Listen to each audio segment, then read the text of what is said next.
মক্কাতে যখন খুব জটিল অবস্থা,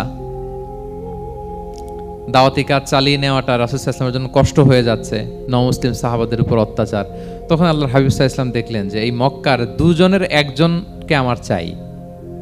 তাদের একজন যদি ইসলামের ছায়াতলে আসে তাহলে ইসলামের পাল্লাটা ভারী হয়। কারা? একজন হচ্ছে ওমরে ফারুক আর একজন আবু জাহাল। দুজনের একজন তখন ইসলাম ধর্ম গ্রহণ করে নাই। তো রাসূল সাল্লাল্লাহু আলাইহি ওয়াসাল্লাম কেঁদে কেঁদে আল্লাহর কাছে ফরিয়াদ জানালেন, আল্লাহুম্মা আইজ্জাল ইসলামা বিআহাব্বি হাযাইন আর-রাজুলাইনি ইনদাক। আল্লাহ, আমি কাউকে স্পেসিফিক তোমার কাছে চাই না, শুধু এটাই বলি, দুইজন লোকের নাম বলবো, এই দুইজন লোকের মধ্যে থেকে যাকে তোমার পছন্দ হয় তাকে তুমি ইসলামের ছায়া তলে এনে ইসলামকে শক্তিশালী করো। এক হচ্ছে আবু জাহাল আর এক হচ্ছে ওমরে ফারুক। এই দোয়াটা তিনি করতে লাগলেন আর খুব চিন্তিত, দুজনের কেউই মুসলমান হয় না। একদিন হঠাৎ সাহাবারা বললেন, ইয়া রাসূলুল্লাহ, আল্লাহর হাবিব সাল্লাল্লাহু আলাইহি ওয়াসাল্লাম তখন দারুল আরকামের ভেতরে বসা। সাহাবারা বললেন, ইয়া রাসূলুল্লাহ, আপনি এখান থেকে সরে যান, কারণ ওমরে ফারুক নাঙ্গা তলোয়ার নিয়ে আসতেছে আপনাকে হত্যা করবার জন্য।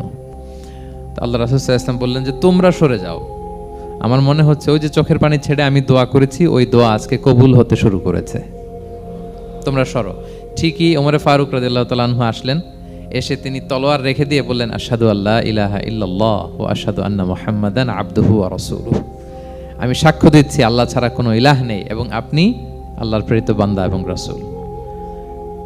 এই দৃশ্য দেখে রাসূল সাল্লাল্লাহু আলাইহি ওয়াসাল্লাম খুশি হয়ে গেলেন। ওয়ালা সাউফা ইউতিকা রাব্বুকা ফাতারদা।